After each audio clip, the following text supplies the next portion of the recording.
Halo, Assalamualaikum anak-anak kelas 5 yang luar biasa. Jumpa kembali bersama Bu Maya. Bagaimana kabarnya hari ini?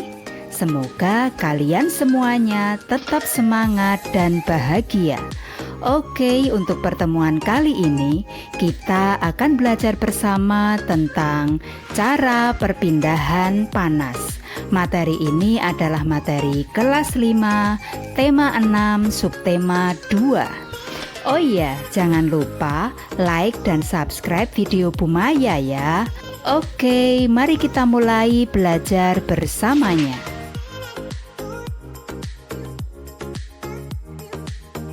Sebelumnya, pernahkah kamu membantu ibu memasak sayur? Tahukah kamu mengapa sayurnya bisa matang?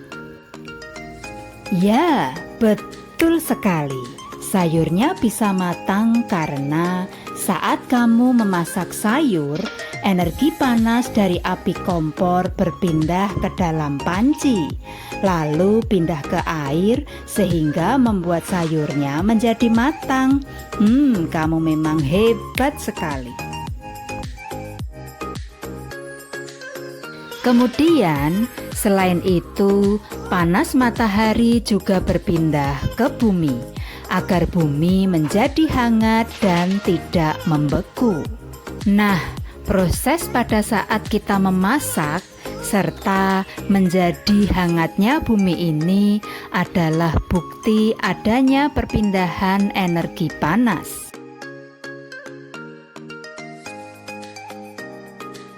Untuk selanjutnya, energi panas itu berpindah dari benda yang bersuhu tinggi atau sangat panas ke benda yang bersuhu rendah atau dingin.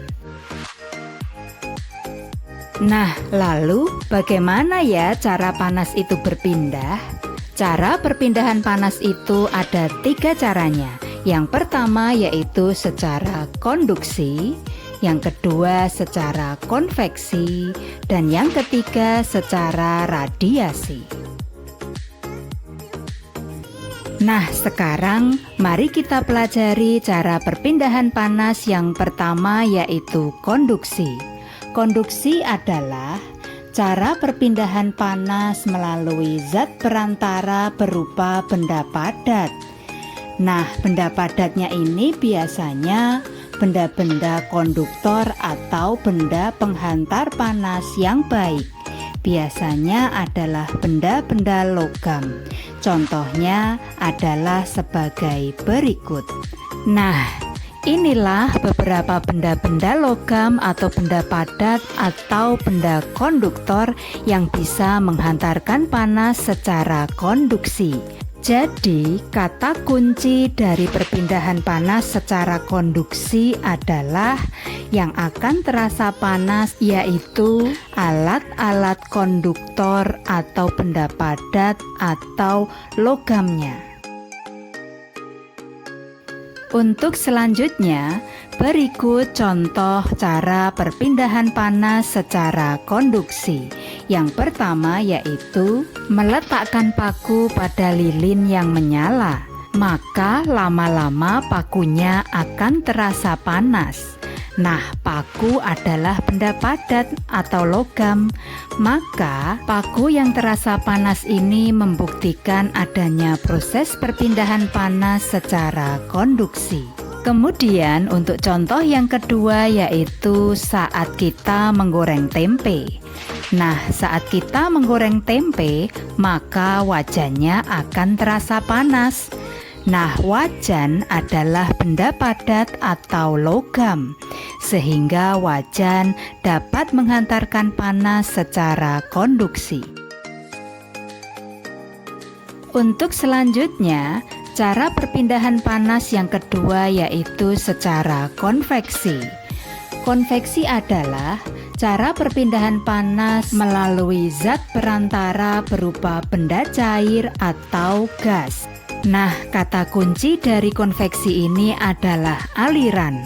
Atau yang akan mengalami panas adalah benda-benda yang bisa mengalir. Contohnya adalah minyak goreng, air, uap, kemudian asap, dan yang terakhir yaitu kuah. Nah, benda-benda ini bisa mengalir. Jika benda-benda ini panas, maka perpindahan panas yang terjadi adalah secara konveksi. Nah, berikut contoh cara perpindahan panas secara konveksi. Yang pertama yaitu meletakkan tangan kita di atas perapian atau lilin yang menyala. Uap atau asap dari lilin dan perapian biasanya akan mengalir ke atas. Nah, saat tangan kita berada di atasnya, maka tangan kita akan terasa panas. Nah, peristiwa uap terasa panas ini menunjukkan perpindahan panas secara konveksi. Contoh yang berikutnya yaitu merebus air. Air ini juga mengalir. Begitu juga saat kita menggoreng tempe, minyaknya juga akan terasa panas dan minyak ini bisa mengalir. Dan yang terakhir yaitu saat memasak sayur. Sayur terdapat kuah di sana. Nah, kuahnya ini juga bisa mengalir. Sehingga perpindahan panas yang terjadi pada asap, uap, kuah, air, dan minyak goreng adalah perpindahan panas secara konveksi. Untuk selanjutnya, cara perpindahan panas yang ketiga yaitu secara radiasi. Radiasi adalah cara perpindahan panas tanpa melalui zat perantara.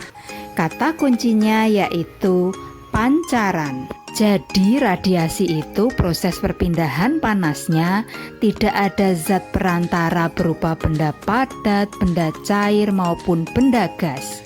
Jadi tanpa ada zat perantara, tapi langsung memancar panasnya sehingga mengenai benda-benda di sekitarnya.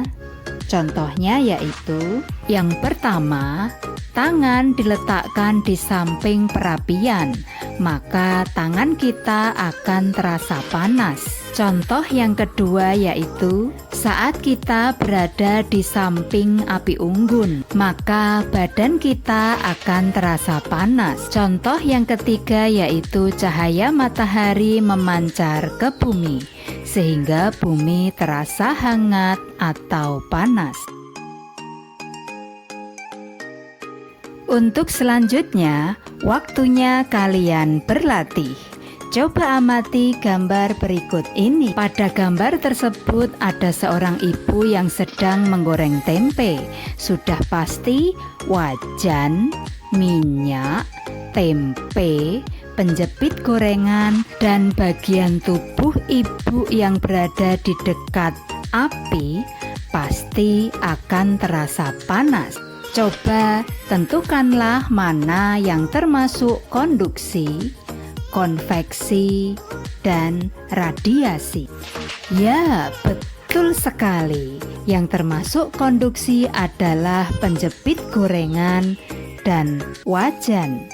Karena penjepit gorengan dan wajan adalah benda padat atau logam. Kemudian yang termasuk konveksi adalah minyak gorengnya, karena minyak goreng bisa mengalir.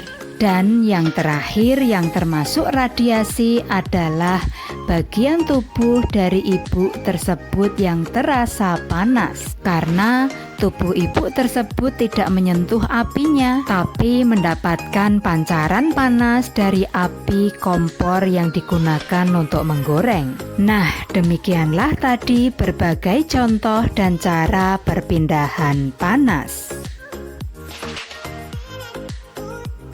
Yeay, alhamdulillah hari ini kita telah selesai belajar bersama tentang cara perpindahan panas. Bagaimana? Apakah kalian sudah mengerti?